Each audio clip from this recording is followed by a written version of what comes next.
certain section, rocking since last election. We win, it's we time now. Causing row and ruction, telling big man and woman, make way, it's we time now. How they suffer 10 long years was blatant malice, spite and tears. So now it's time to stand your ground, 'cause there's a new sheriff in town. And who don't like it, hush, bring toilet bowl and flush. He now in charge from north to south. Yeah, who don't like it, shift to the North Pole, just strip, shape up or shape out.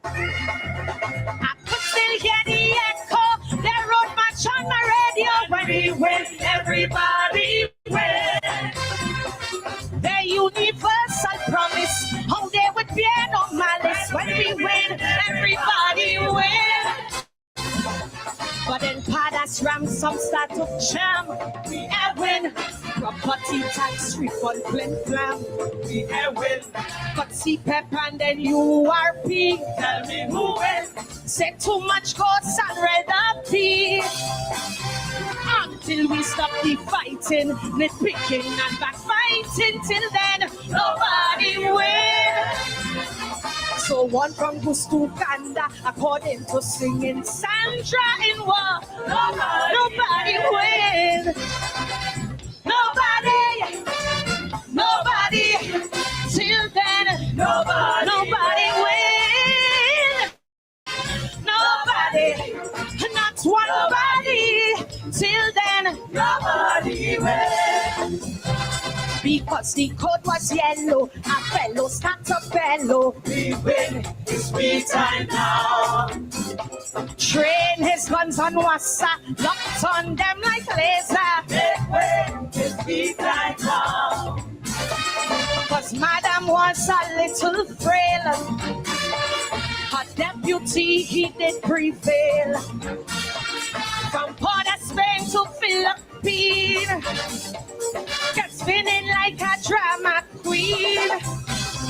Say who don't like it, hush. The WhatsApp plan they flush. Rip it up at first post cab. All youth programs they shift. On ego trips they drift. And OJT playing man crab. It was a catchy refrain, the anthem of their campaign. When everybody wins. The inmates kept bringing, my dog and all was singing. When everybody wins. Then NGC they show their hand. We are win. Withdraw their sponsorship from pan. We are win. Can't even noise they start to shout. Tell me who wins. Cut me fetting time in half. Until they stop gaslighting our culture, stop attacking. Till then, nobody wins. I shouldn't have to raise it, but singing Sandra phrase it in war. Nobody wins. Till they throw hate out the window. Nobody wins. They do them back extempo. Nobody wins. Till equal rights exist, no rest, no prejudice. Till then, nobody wins. Sing a part.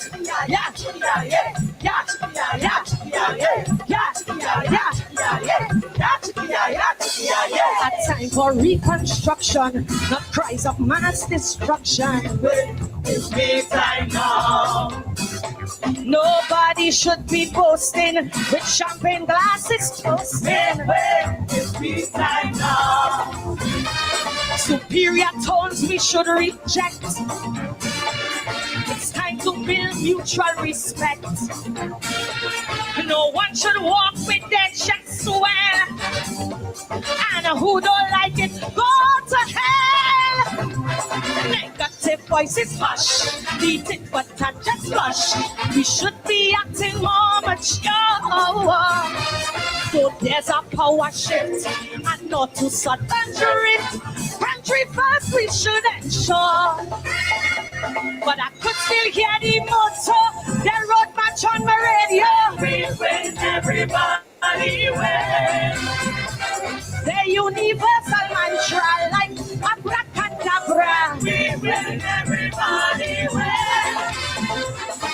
NTD clips some promotes. We have win. And blatant murder sugar coats. We have win. Now they capture Maduro. Time hope they stop the bravado. Till the Kool-Aid song stop drinking. Forget the foolish thinking. Till then, nobody win. I cannot take the credit for singing. Sandra said it in war. Nobody win. Until we cool the fire. Nobody win. Politics and spite retire. Nobody win. Till we forgo vain glory. Put country before party. Till then, nobody win. Hear me. Until we have unity. Nobody win. Not drama and geometry. Nobody win. Until we forget ego. Project mandatory labor. Till then, nobody win. Skin and back, sing with me. Nobody. Hey, nobody. Till then, nobody win. Nobody win. I shouldn't have to raise it, but singing Sandra phrase it in war. Nobody win. Till they throw hate out the window. Nobody win. They do them back extempo. Nobody win. Till equal rights exist. No rest, no prejudice. Till then, nobody win. Skin up back. Yeah, yeah, yeah, yeah, yeah, yeah, yeah, yeah, yeah, yeah, yeah. A time for reconstruction, not cries of mass destruction. It's me time now. Nobody should be boasting with champagne glasses toasting. It's me time now. Superior tones we should reject. It's time to build mutual respect. No one should walk with their chest swell. And who don't like it, go to hell. Negative voices hush. Beat it but touch just flush. We should be acting more mature. So there's a power shift and not to sudden it. Country first we should ensure. But I could still hear the motto, the road march on my radio. We win, everybody win. The universal mantra like abracadabra. We win, everybody win. When NTD clips some promotes, we have win. And blatant murder sugar coats, we have win. Now they capture Maduro. Time hope they stop the bravado. Till the Kool-Aid song stop drinking. Forget the foolish thinking. Till then, nobody win. I cannot take the credit for singing. Sandra said it in war. Nobody win. Until we cool the fire. Nobody win. Politics and spite retire. Nobody win. Till we forgo vain glory. Put country before party. Till then, nobody win. Hear me. Until we have unity. Nobody win. Not drama and geometry. Nobody win. Until we forget ego. Project mandatory labor. Till then, nobody win. Skin and back, sing with me. Nobody. Hey, nobody. Till then, nobody win. Nobody. Not one body. Till then, nobody. One more time. Sing. Nobody. Till then. Go on with this song ain't good. Nobody, not one body. Till then, nobody will.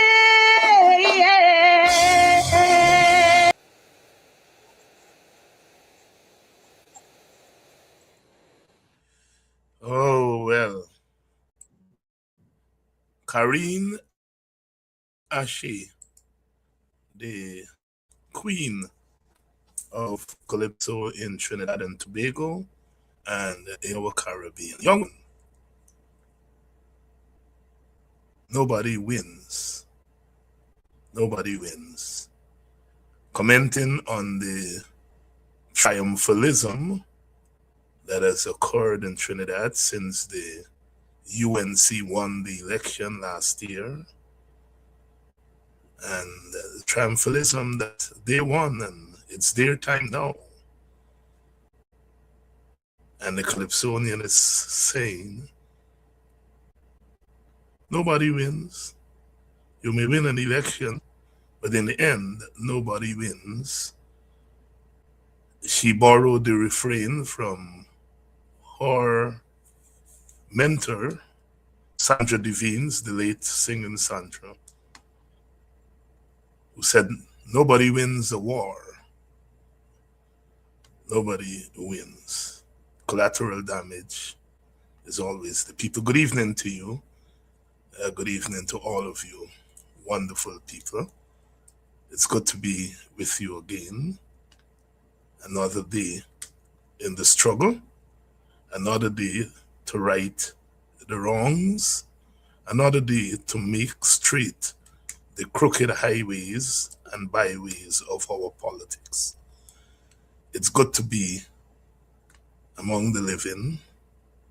Good evening, wherever you're joining us from, whether you're joining us from outside of Guyana or you're joining us from in Guyana. We are all family, and we're in this together.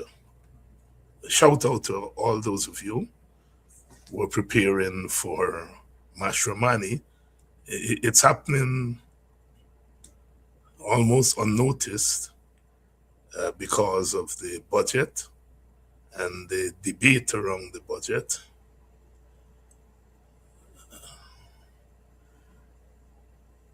But it's Mash weekend. Thursday is the Thursday before the Mashramani weekend, and Monday is the 23rd, the Republic anniversary and Mash time.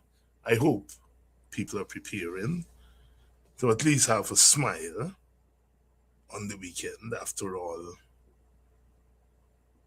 as I said in my budget speech, everywhere the faces of men are strained and anxious. Everywhere the faces of men are strained and anxious.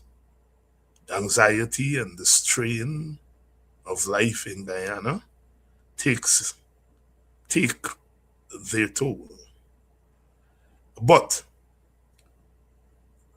let us spare a smile for our Mashramani. Good evening. Good evening to all of you. Good evening to all of you who I met in the last 24 hours.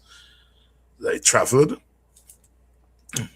for a minute. Everyone who came up to chat or to take a selfie, big shout out to all of you. I met the son of an old WPA stalwart. One of our old stalwart from West Bobis and Buxton, James Herod, the late James Herod, met one of his sons. Good evening to you. Good evening to you. Took the Cake is the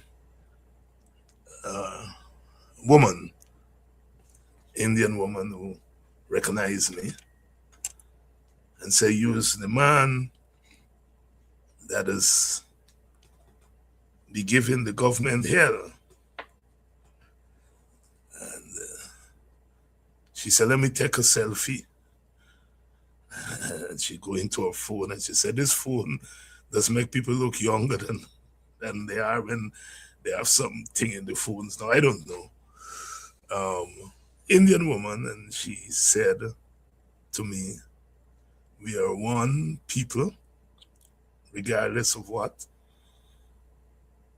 And she learns so much, not from listening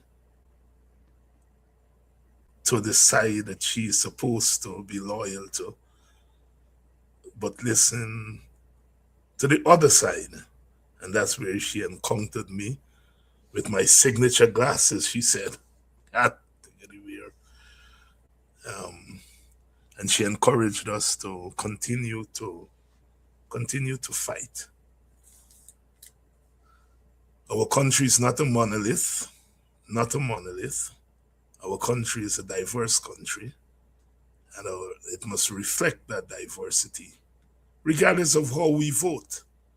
As Karina Shea said there, this thing about when you win, you engage in this big triumphalism that now you win is you time, which means that is not the other people time. When you win is your time. What about the other people? There are always people who are represented by the opposition. Barbados, Mayor Motley, Barbados Labour Party won all 30 seats. All 30 seats. But she won with 70% of the votes. 30% of the people voted for the party that got 0 seats. If Barbados had a proportional representation system like Guyana, Mia would have ended up with 21 seats, and the opposition Democratic Labour Party would have ended up with 9 seats. But because of the first past the post system, she won with 70% of the vote, which is a lot. A 2/3 majority. She can change the constitution there legitimately without the opposition. But the fact of the matter is that she won 70% of the popular vote, but got 100% of the seats. And the opposition party, the Democratic Labour Party, which was caught unawares, they got 30% of the vote, nevertheless, which means 3 out of 10 Barbadians voted for them. And they would have gotten 9 seats. But now they have 0 seats. And of course, the Barbados Labour Party is going to say, me time, and they will govern as though they alone are there.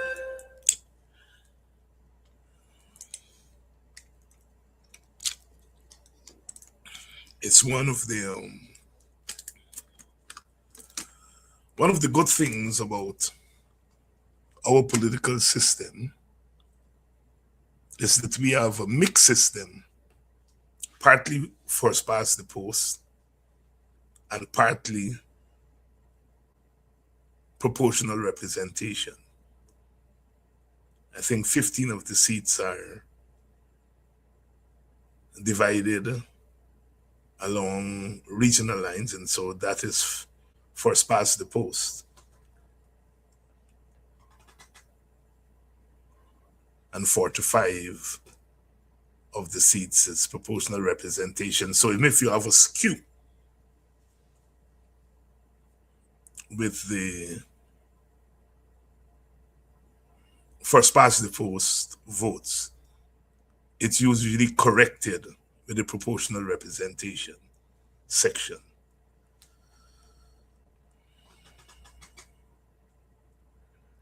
Welcome on a Thursday afternoon. We still have to continue to keep watch. This business of we win, and it's we time. You heard it there in the National Assembly.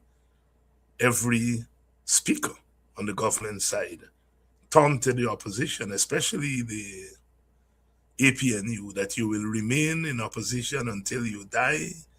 At the next election, you will get 0 seat. And then Andalal said, what are you asking us for? You didn't vote for us. We can't govern for you. You heard them talk about the budget reflecting the PPP manifesto. It's triumphalism and it's domination. In our system, there is a winner and there are losers.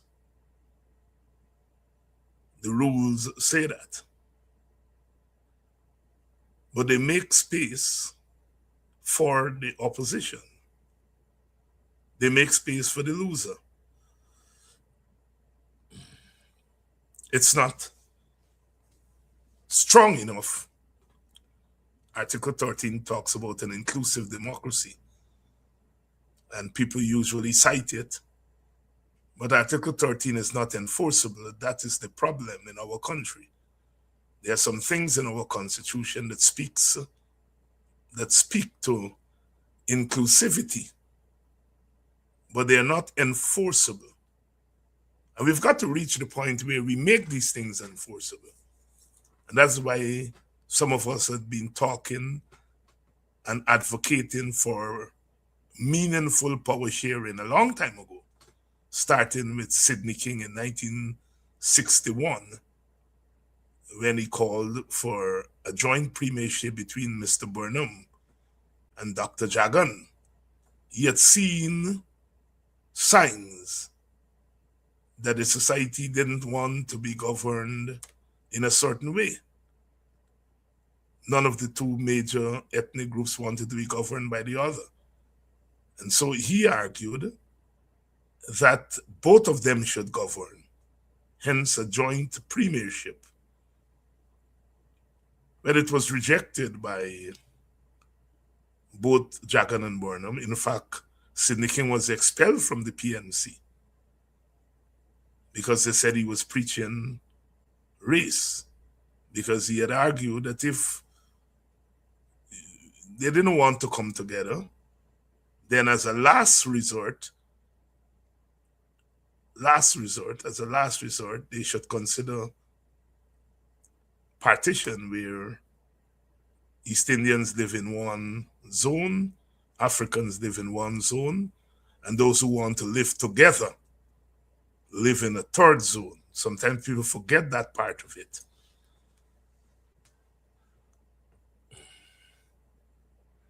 Both of them rejected it. Dr. Jagan was to float the idea in 1963, when he saw that he was likely to be removed from government.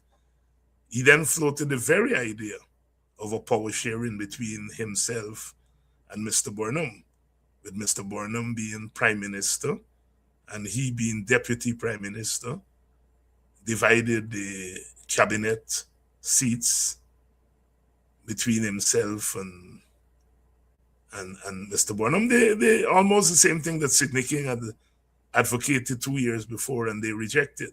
But when he saw that he was about to lose power, and in the middle of the ethnic civil war, he sought to float the very idea that he rejected 2 years before. By that time, Mr. Burnham was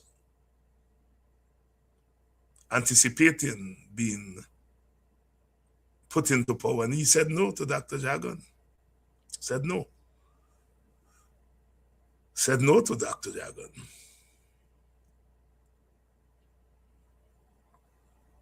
And that was that. We went into civil war from 1961 to 1964. Hundreds died, property destroyed, villages divided. Something that we have not recovered from to this day. In 1977, being forced by the communist parties, Dr. Jagan returned from a Communist Party meeting in Cuba, I think, and proposed a national patriotic front. Again, a power sharing between the PNC and the PPP. Dr. Jagan was prepared to live with Mr. Burnham as president, as he was prepared to live with Mr. Burnham as prime minister in 1963. He proposed the National Patriotic Front between the PPP and the PNC.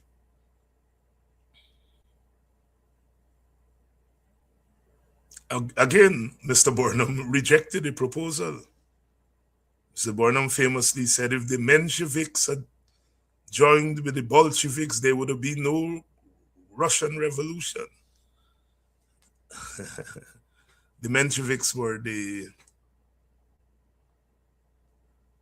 minority group in Russia in 1917, at the time of the Russian Revolution. And the Bolsheviks, led by Lenin, they were the majority. And it was the Bolsheviks who led the revolution and triumphed and dominated the revolution. So Mr. Burnham said, if the Bolsheviks had joined with the Mensheviks, there would be no Soviet revolution, no Russian revolution. Dr. Jagan were to, in 1985 again, proposed to the PNC that they govern the country together. They govern the country together. This time, I think they were going to call it the motherland government, something like that. And this time they actually begun to talk. Burnham agreed. And they began to talk. People like Ali Majid was there as part of the PNC team. I think Mrs. Jagan, I'm not sure. But I know Rohi and some others were part of the PPP. They started to talk. And they had made some ground. And then, as our luck or bad luck would have it, Mr. Burnham died in August of 1985. And when Mr. Burnham died and Desmond Hoy took over, he said no. He didn't want any unity with the PPP.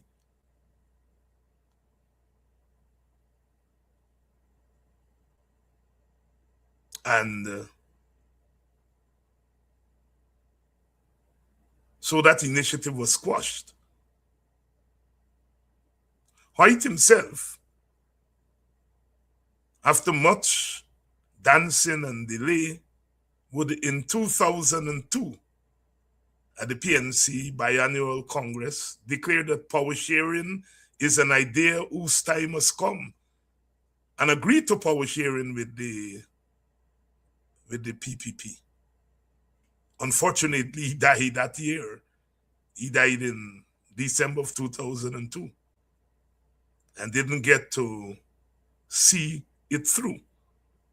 But by that time, the PPP had turned its back on power sharing. After the PPP got into power in 1992, Jagan had promised what he called the Mandela solution.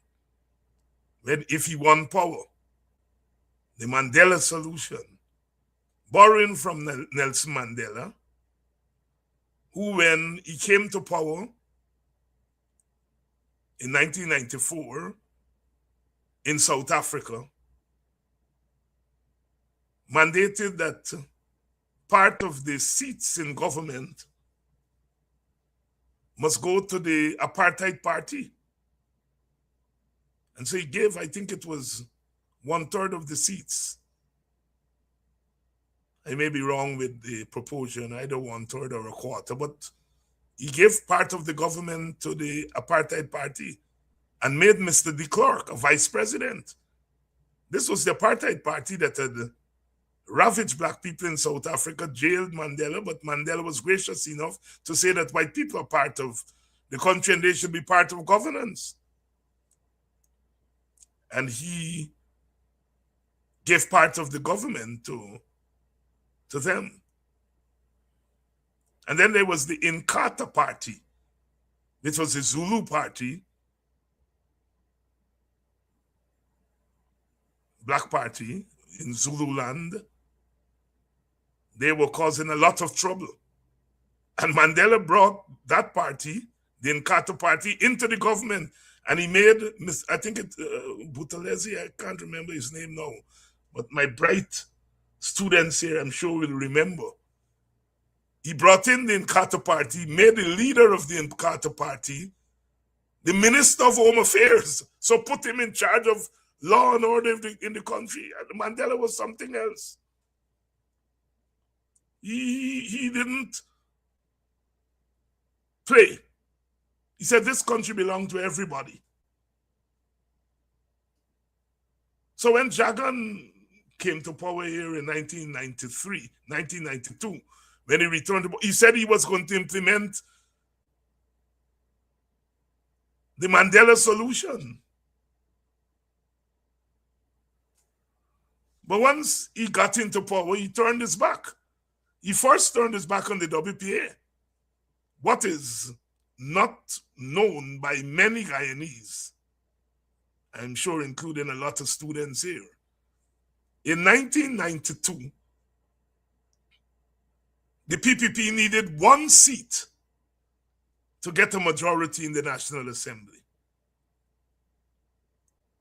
And in Region 8, the WPA held the balance. It could have given that seat to the PNC or given it to the PPP. And they decided to vote along and allowed PPP to get the seat, to get a majority in the National Assembly. In 1992, the PPP could not have gotten a majority without the WPA. Same WPA that they treated badly. And Dr. Jagan had proposed that WPA join the PPP government in a power sharing government. But then they changed their mind. So they changed their mind on a grand coalition of all parties. And they changed their mind on a limited coalition with the WPA. And they governed alone. Jagan broke his promise. He broke his promise for a national government. And some of us younger people took to the media and began to advocate for power sharing. The WPA side, myself and Takumo Ogunse and others were in the forefront in the media, hammering away. Guyana at that time was a senior statesman, and he made way for us younger people on the PNC side. Aubrey Norton,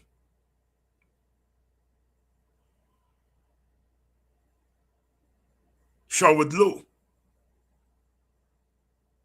McAllister, that group, they advocated for power sharing with all the parties, PNC, PPP, and perhaps others. And we hammered away. Hoyt resisted. On the PPP side, Moses Nagamutu was the only one. I still have that article by Moses. Moses Nagamutu was the only one who came out publicly and said he agreed with power sharing. So we had Moses, PPP, Aubrey, and Sherwood, and the McAllister, and the others on the PNC, myself, Takumo Ogunse, and others on the WPA side. And we worked until Hoyt agreed. As I said, Hoyt agreed in 2002. He said power sharing is an idea whose time has come. He had resisted it, He couldn't understand a political system outside of the Westminster winner-take-all system. But to his credit, he came around. But he died shortly afterwards. And then when Corbyn took over the PNC, to the surprise of many people, Corbyn pursued power sharing. Henry Jeffrey, who is usually on here, was the one, I think, who mediated and got Corbyn and Jack Dio to talk. And they agreed. They came to an agreement. And they were about to sign a power sharing agreement. until Jack Dio people came back and said, the thing is off. Some of them said it was Janet Jagan who scuttled it. We may never know until they come clean whether it was the Jack Dio people who scuttled it and put the blame on Janet, or whether Janet scuttled it. We don't know. But that's perhaps the closest we came to a power sharing arrangement between Corbyn and Jack Dio. And Corbyn suffered a lot because of that, because a lot of people, malicious people, accused Corbyn of selling out to the PPP. They didn't know what he was doing. He gambled his entire career on that power sharing arrangement and almost made it. Almost made it. As I said, we wouldn't know whether it was Janet Jagan who scuttled it or not. Janet Jagan was very much anti-power sharing. I understand she was not in favor of it in 63, in 76, in 85, nor the post-2002 power sharing between Jack Dio and thing. That is, but publicly, she was against power sharing. So it's easy to pin it on her that she's the one who scuttled it. The WPA had proposed a government of national unity and reconstruction in 1979. Walter Rodney was still around at the time, and they had proposed a government of national unity and reconstruction without the PNC. They argued that the PNC was the problem and it couldn't be part of the solution. Jagan argued that the PNC should be involved. Later on in 1985, WPA was to revise its position and to say a PNC that agrees to free and fair election must be in a national government. So the WPA revised its position in 1985 when Guyana at the Critical Labour College presented the WPA position in a speech or a paper called Forward to the Democratic Republic.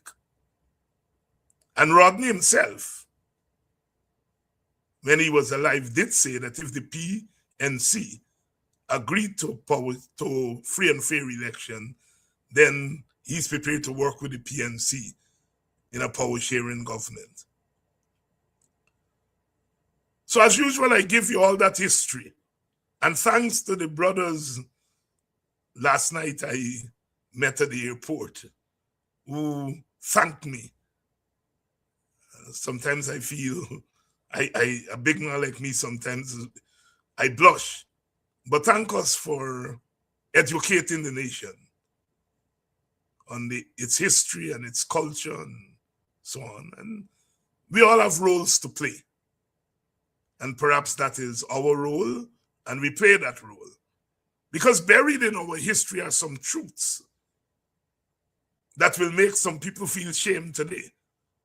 One of the things they curse me about in the National Assembly there is I'm sitting with people who killed Walter Rodney. You heard it in their speeches. And they demonize Burnham. But if you listen to me carefully tonight, Jagan was prepared to serve under Burnham in 1963, in 1977, and 1985. This demon Burnham, Jagan, their hero, their god, was prepared to serve under him. That is a truth. Tell them David Hinds says so. So these are now carrying on as though if you work with the PNC, you're working with the devil. And they wanted to serve under that devil. Did they do it out of principle? Or did they do it out of expediency? They must answer that. But the devil that they're telling me and the WPA that we are sitting with today,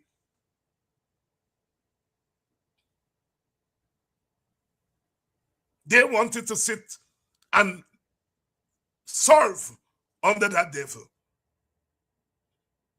The hypocrisy is amazing. And I know, I am very sure that 90%, perhaps more than 90% of the PPP people sitting in the National Assembly do not know those historical facts that I outlined there tonight. They don't know it. They don't know it.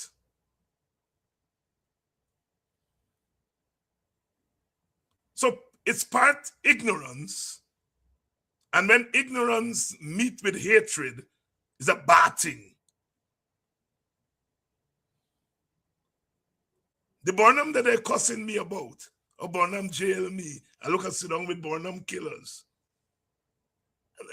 And they're sitting with Rodney killers, sorry. And they wanted to serve under those killers, as they call them. The hypocrisy. The other thing, the other conclusion is that at least the WPA is consistent. We said that a PNC that agreed to free and fair election, we are prepared to serve with them in any coalition or national government. And we are consistent. We are doing that today. And we didn't wait until today to do it. In 1990, when the term of the government was over,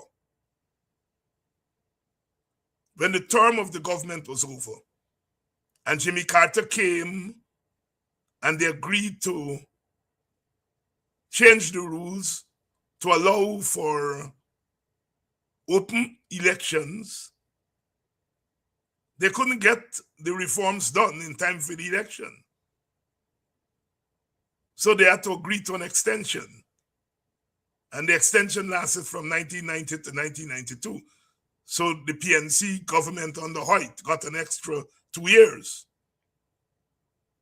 And we in the WPA proposed that, look, in those 2 years, rather than the PNC governing by itself, let us have a national government that include the PNC and members of what was then the Patriotic Coalition for Democracy, that included the PPP, the WPA, the DLM of Paul Tennessee, and others. And the PPP told us that that will never happen. The PNC will never agree to share those 2 years. But they said we can try our luck. And the WPA went and met with the PNC, Hoyt and his group. And Hoyt said yes. He's prepared to agree to that. That for the 2 years from 1990 to 1992, we have a national government of all the parties. We propose, in the WPA proposed that since Hoyt was the incumbent, he should be the president and Jagan probably as the deputy vice president or the prime minister. But Hoyt agreed. And when we went back to the PPP and said, Hoyt has agreed, let's do this thing, the PPP said no. So even before they got power in 1992, they started to turn their back on a national government. In 1997, when the PPP term was cut short because of the Ordmanston Accord and the St. Lucia Accord and the ruling by Claudette Singh that the use of electronic ID was unconstitutional, Rupert Rupnarayan, on behalf of the WPA, proposed that the extra 2 years, we should have a national government of all the parties, rather than the PPP alone. This time, the PPP, you know. And the PPP said no again.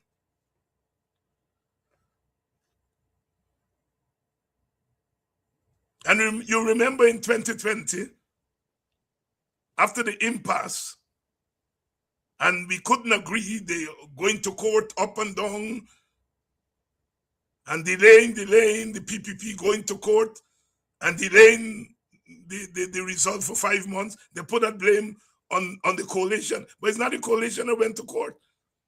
It's the PPP first went to court and drag out for that 5 months. During that 5 months, two people publicly, Vincent Alexander and myself, said we should agree to a national government lasting for 2 or 3 years, and that government should include all the parties, and that government should have the task of cleaning up GCOM, cleaning up the electoral system, and make it a democratic system, and then go back to election. I remember, using very colorful language. I said, just dismiss the boxes. I didn't mean to throw the boxes away. I mean to ignore what's in the boxes, because I knew there was trouble in those boxes. And I said, just forget about those boxes and let's do an interim government. And the PPP rejected it. It cost me nasty from then. David Hines wanted to throw away the boxes. Well, when they opened the boxes, what did we see? We saw that the PPP rigged the hell out of the 2020 election long before. We saw 48 boxes without statutory documents. We saw all kinds of malpractice in the boxes. I knew that. The sources in GCOM had told us. And that is why the PPP didn't want those boxes to be opened. And my argument was, just forget about the 2020 elections. And let us have an interim government, vitiate the elections, have an interim government, and clean up GCOM. And I still believe that. I still believe that if GCOM is going to be cleaned up, all of us have to agree to clean it up. Because if the PPP may agree to clean up, but to clean up based on their terms, and then the other opposition would say, we agree to clean up, but to clean up on our terms. That is why constitutional reform has been lagging. Constitutional reform and constitutional change have to be done in a consensual way. So what we have seen is a PPP when out of office agreeing to a national solution. And when in office, disagreeing and rejecting a national solution. Let us not forget, the Granger administration campaigned on power sharing in 2011 and 2015. And when Granger got into power in 2015, he decided to set the thing in motion, and he appointed Moses Nagamutu. And the PPP rejected Nagamutu. That was their way of rejecting the olive branch from Granger. That was their way of rejecting. Perhaps Granger was wrong to give them the excuse by saying Nagamutu. And when they said no to Nagamutu, he should have appointed somebody else. So he may have erred tactically there. But he did make the offer to them. That is a fact. And what they did, reject the offer again. And I am sure that if the PPP were to find itself on the outside of power, it will embrace, again, it will embrace power sharing. The fact of the matter, sisters and brothers, is, as Karina Shea said in that calypso, when one side wins, nobody wins. Nobody wins. Everybody wins when we all feel safe and secure in a national government. And one of the things I respect the PNC for is that once Hoyt said in 2002 that power sharing was an idea whose time has come,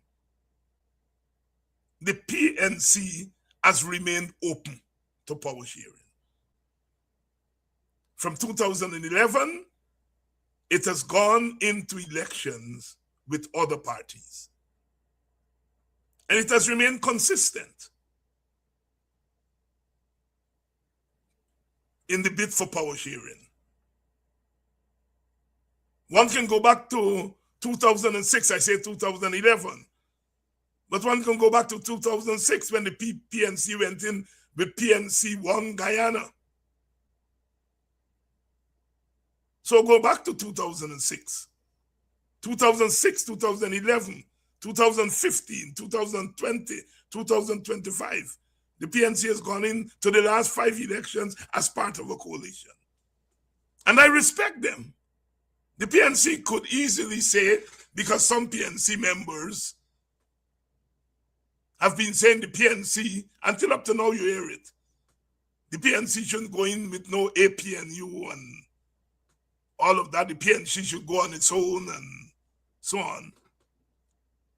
But Corbyn, Granger, and now Norton, they all rejected that idea and they've gone in as part of a coalition. Now you can say that they try to dominate the coalition. Big parties do that. And I have my disagreements with them on that. But I would rather go into a coalition with the PNC than to have the PPP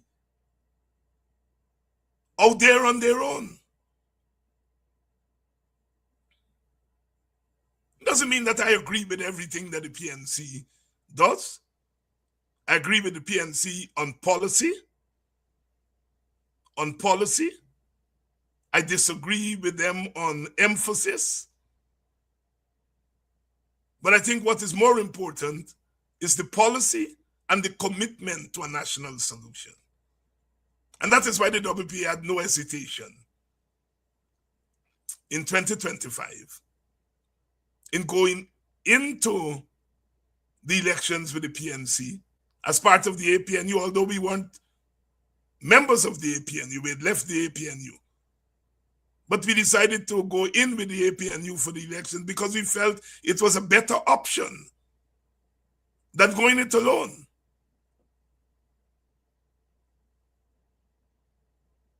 And we saw what happened to the small parties that went alone. Because we are all competing for the same constituency. And what we ended up doing in 2025 is to give the PNC base, give African Guyanese 5 choices.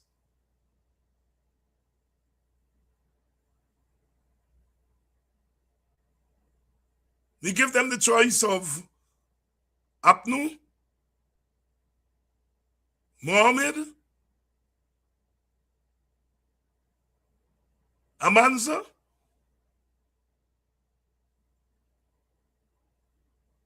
Nigel, Simona. 5. And the Indian Guyanese had 1 choice. 1 choice.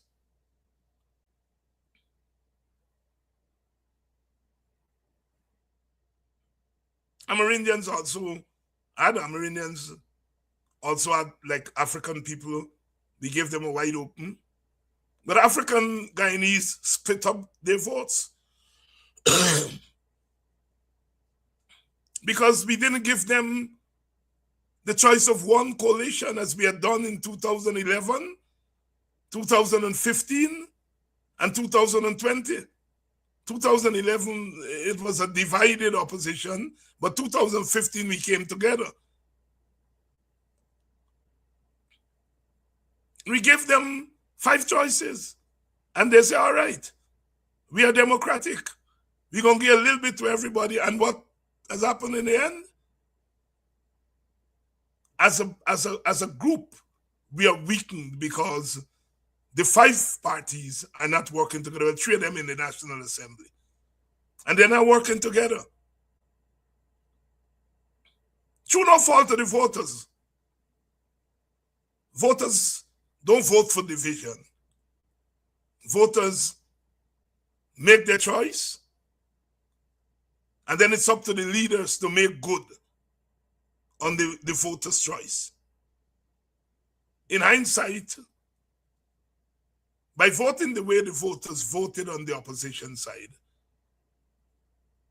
because the leaders are not able to come together for a number of reasons,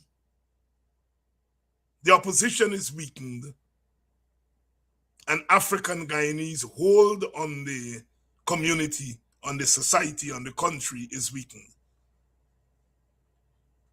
And so the PPP can taunt us because we are a divided opposition. And some people, when people are blaming APNU people are blaming WIN.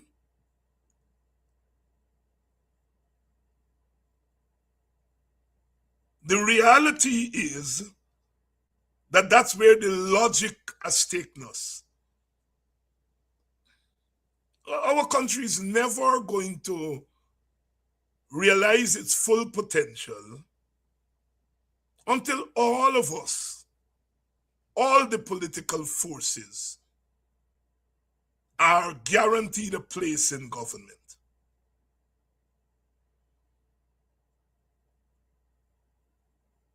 I don't want to sound as though I'm promoting disharmony in families. I don't. But you all know sometimes you get a house where mother and father don't talk to one another, but they live in the same house for the sake of their children. I'm not promoting that as an ideal model for families, but I'm saying it's a reality. Mothers and fathers stay together in marriage and so on, and they say for the sake of the children. And our political parties are not even able to do that. It is better when you are together in harmony for the sake of the children. But as a last resort, sometimes people stay together in disharmony for the sake of the children. We are not able to do it in harmony or disharmony. And I think some of our people, the opinion shapers, including my friends, some of them are my friends, but I think they've gotten this thing wrong. They're trying to forget the reality of our politics and to impose a unity.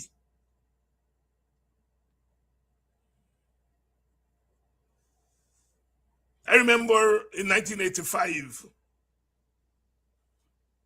long time ago, 41 years ago, WPA is contesting its first election.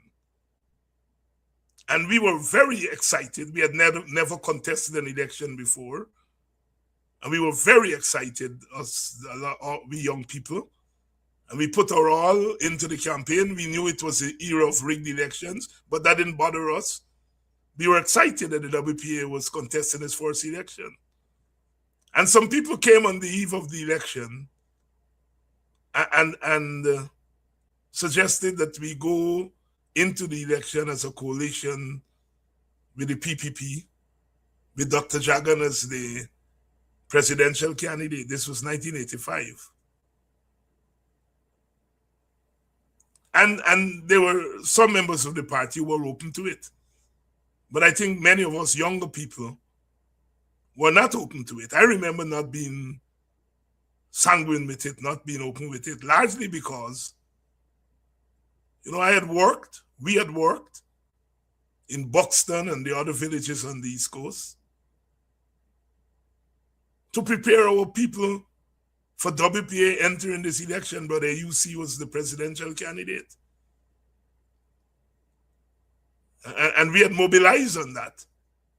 I remember when we couldn't find polling agents across the country because people were afraid to be WPA polling agents. So we got close to the election and we didn't have enough polling agents. And the party sent Brother UC, myself, and my brother George, who was at that time active, to come to Buxton. Oh my God. We end up getting more polling agents than we needed. It's as if the whole of Buxton wanted to be polling agents for us, the young women, the young men. And we were able to cover the polling stations on the coast. Some of our people went as far as West Coast as polling agents. And there was the excitement of their own. And now you're coming to tell us we must do this thing with Dr. Jagan's thing. And, I remember being so despondent.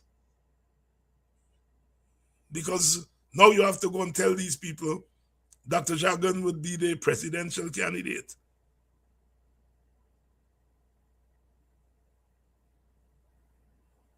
And felt we needed time to sell that idea. That's how I felt. I felt we needed time to sell the idea.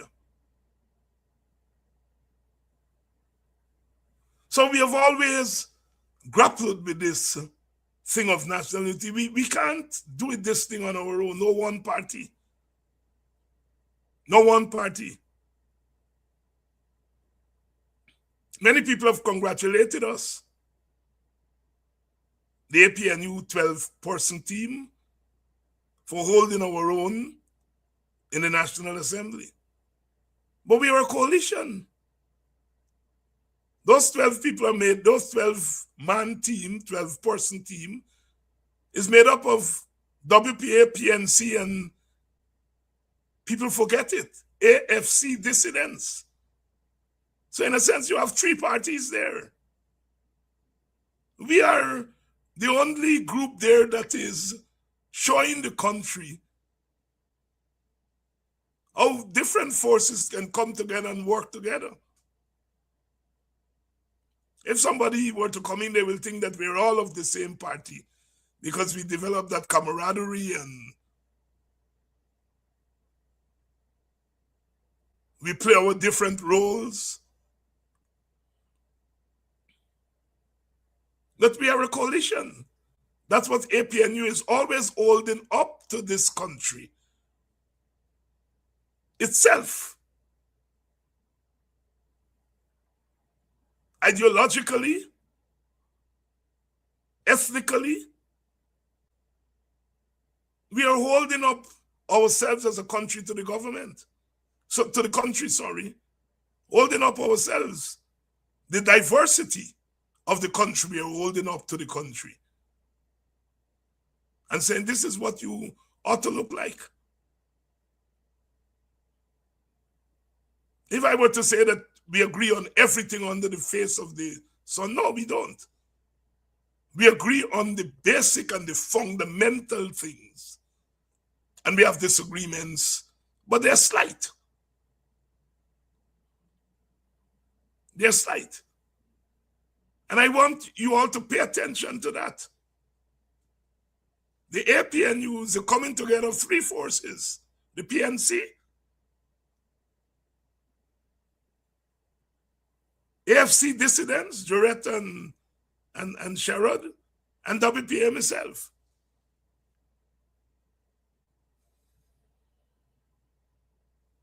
And we function well.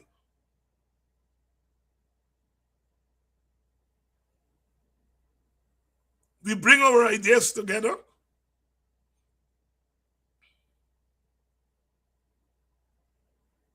The younger people in the group are able to bring new and fresh perspectives on how things should be done.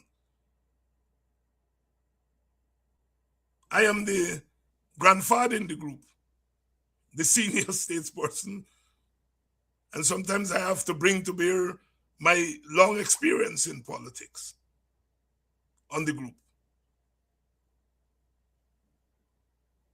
Some people bring their business perspective. People like Nima Flubes and myself bring the perspective of the village. It's very important in deliberations. Vince Wright Jordan. We grew up in villages. We are steep in villages. Shama Solomon brings the perspective of Linden, which is always a unique perspective. Linden is a different place. Joretta brings the experience of the Amerindian woman. Coretta, the trade unionist.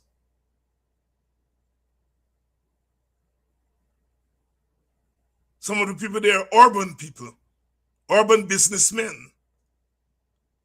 And so, you come together. We have there Ganesh Maipal, who is perhaps the most accomplished parliamentarian. He knows Parliament very well. He knows the rules. He knows the standing orders. He's able to peruse that budget back and forth between sectors. He masters that skill. He's East Indian. Young Riaz Rup Narain.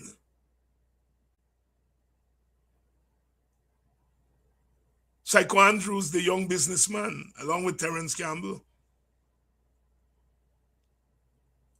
And then we had Dr. Dexter Todd, the young and rising lawyer,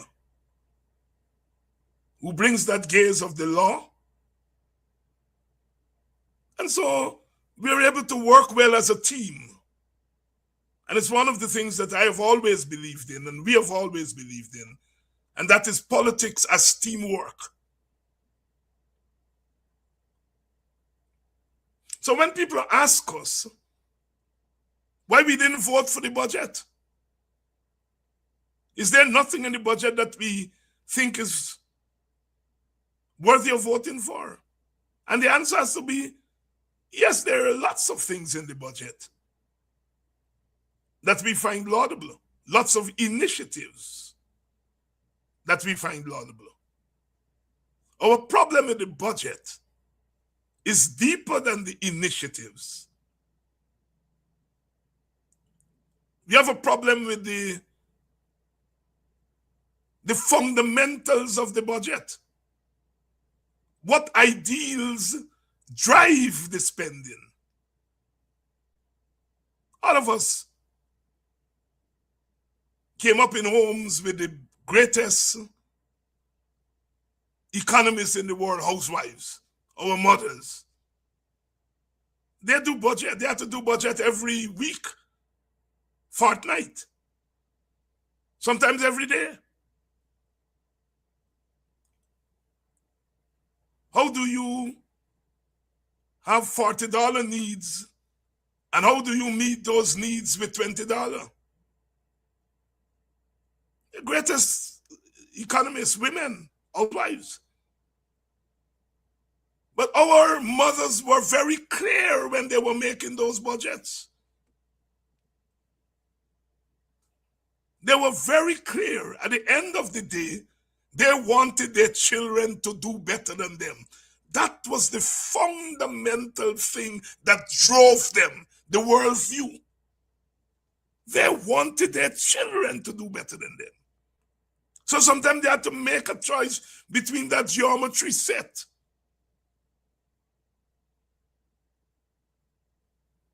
And eating chicken as opposed to ITAL food. They have to make those choices. We're not going to eat chicken today because Peter got to get his geometry set. Because their objective is that they didn't want their children to be in the same boat like them. They wanted us to do better. I see that thing up to today. And I'm amazed that that ethos is still with our people. They want their children to do better. That's the worldview. And we couldn't vote for a budget where we have a government that wasn't thinking that way. I want my children to do better than they're doing now. In this case, the children being the citizens of the country.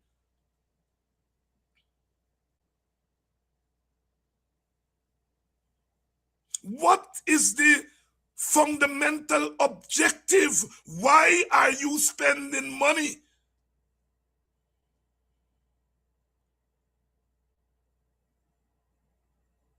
You go people's house, sometimes 2-3 treader missing from a step. But when you go inside, they get food. They're making a choice between food and infrastructure. A step. And they're reasoning that their child could go on to be a mechanic, to be a nurse, to be a teacher, to be a lawyer, to be a doctor, to be whatever they want them to be if they are fed properly. They're making a choice based on a view of where they see the world going.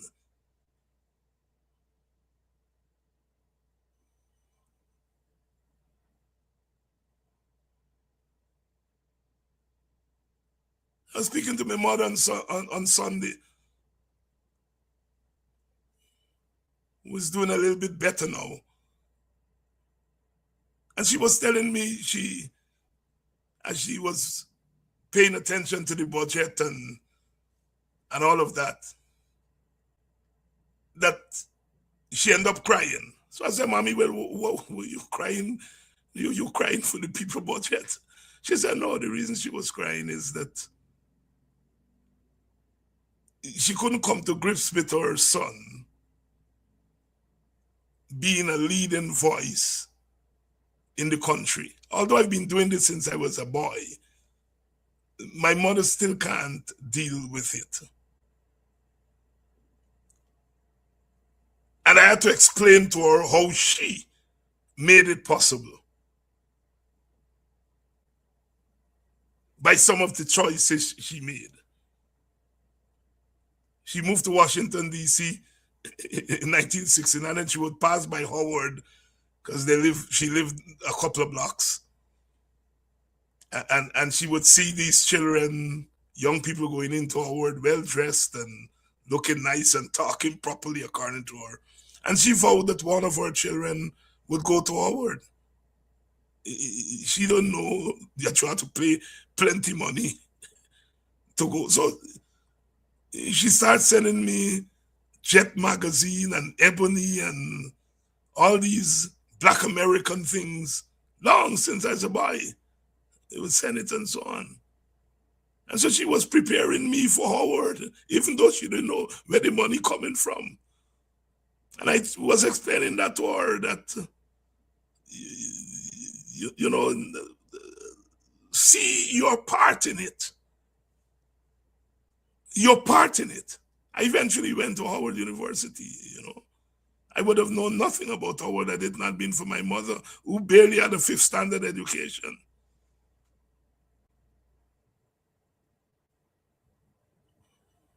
And so I'm saying, our mothers, then and now, always knew where they wanted to take the society, where they wanted to take the family, and by extension, where they want to take the society.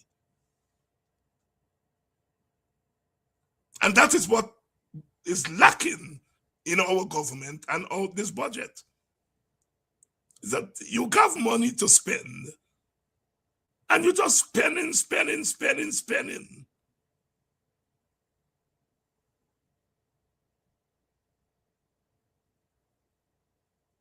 And nothing is wrong with spending, but like I said, what's your objective? We have a story about an old bushman in boxing named Freddie Bandula. He named Freddie Bandula.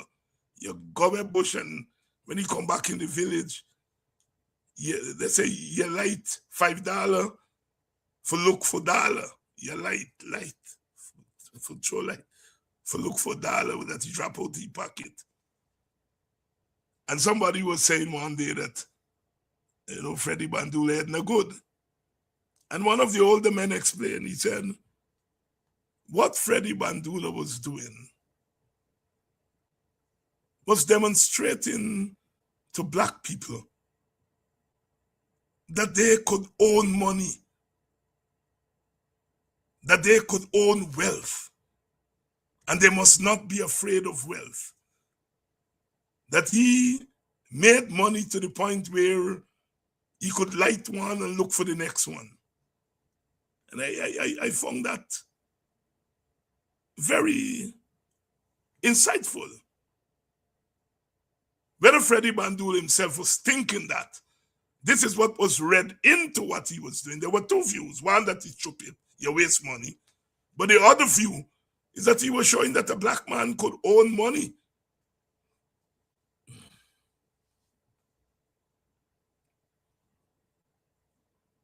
And so, what your objective is very important. And so, although there are things in the budget that we found laudable, who would argue with a raise in the income tax threshold? That's a good idea. We support it. But we support to raise it to 200,000, not from 130 to 140.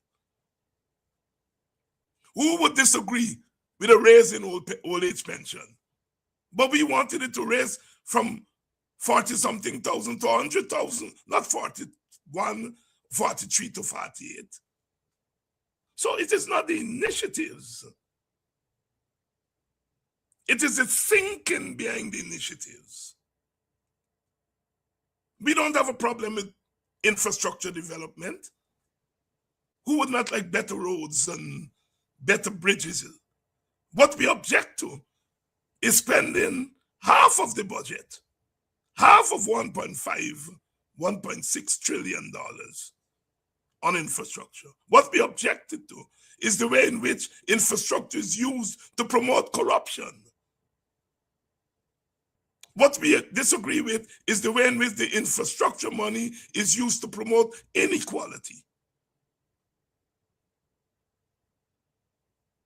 So, it is not that we disagree with the budget for the sake of disagreeing with it.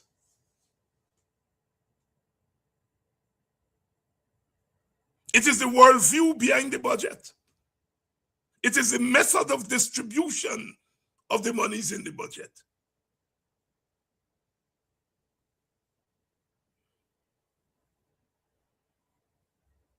I have to, as an advocate, think about how this budget is going to impact on the people I see every day. The women bodyguards, women guards,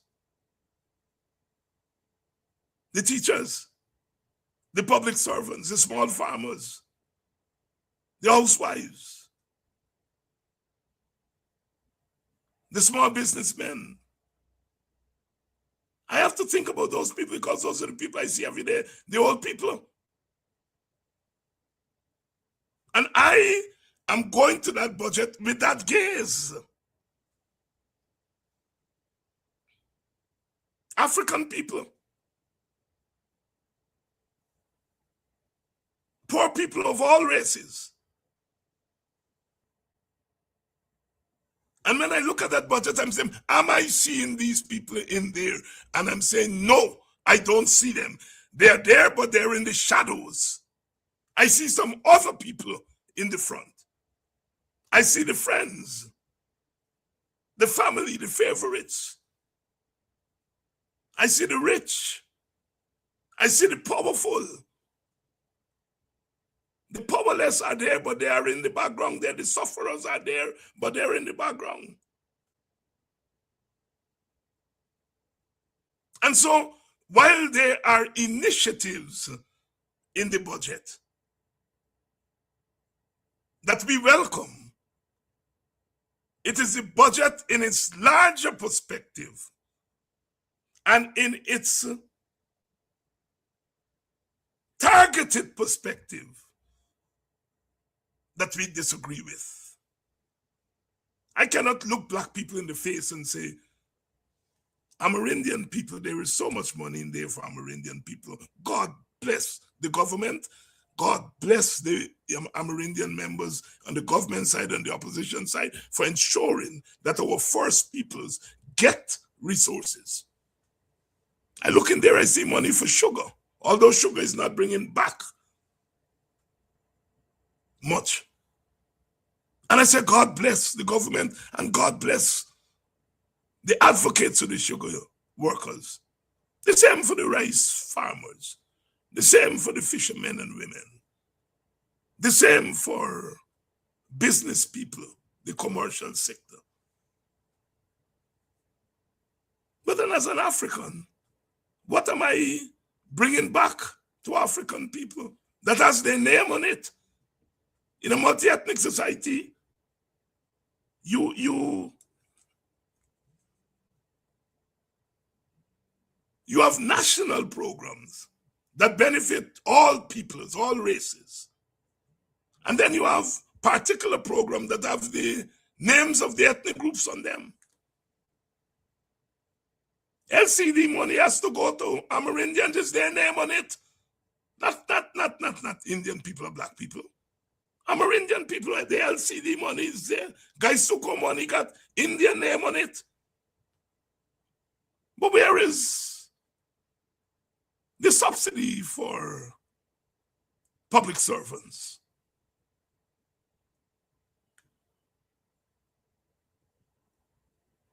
Where's the name of the African and something in that budget? And as an African, I cannot be happy with that. I cannot vote for a budget that excludes people who look like me, that relegates them to crumbs. How can I do that in all conscience? I can't. And I cannot be hypocritical, meaning that I cannot be black and ignore what is negative, what is negatively being done to black people. I know people dance around the race thing because the elite political culture said you mustn't touch race, especially when it comes to things to do with black people. I reject that thesis. I do not come out of that tradition. And I've gotten so much advice not to do it. But that's not my politics. I cannot watch black people in their faces and say, I had the loudest microphone. I had the loudest microphone in front of me. And I could not advocate for you. I advocate for all other things. And I could not advocate for you. I can't do that. I can't do that. I can't do that. And so, we couldn't vote for the budget, not because we disagree with the individual initiatives, but we disagree with thinking, we disagree with the method of distribution of the resources. We disagree with the narrow thinking that went into the budget.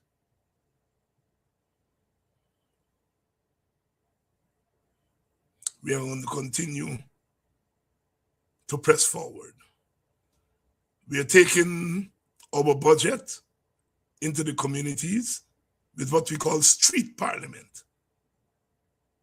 In the old days, we used to call it people's parliament, but now we're calling it street parliament. Because we want to say the streets are important. Streets are important. Tomorrow night, Friday night, we're going to be at Stabrook Market Square. Those of you who are in the vicinity, please turn out. Because our parliamentarians and other members will get a chance to discuss the budget in more detail ways. There's going to be no 15 minutes moratorium on us. We'll get to talk about the budget. We'll get to critique the government budget. We will get to offer solutions to the initiatives that are proposed by the government. And we get a chance to come back to the community and to engage. We said at the time of the election campaign that win or lose, we would come back to the community. And we are coming back to the communities now, using the budget as the medium through which to restart the conversation that we started before election.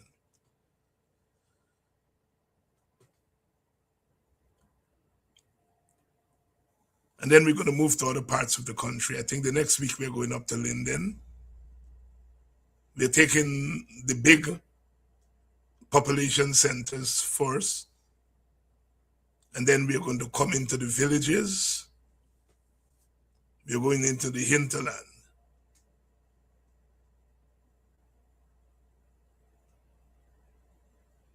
To engage the issues raised in the budget.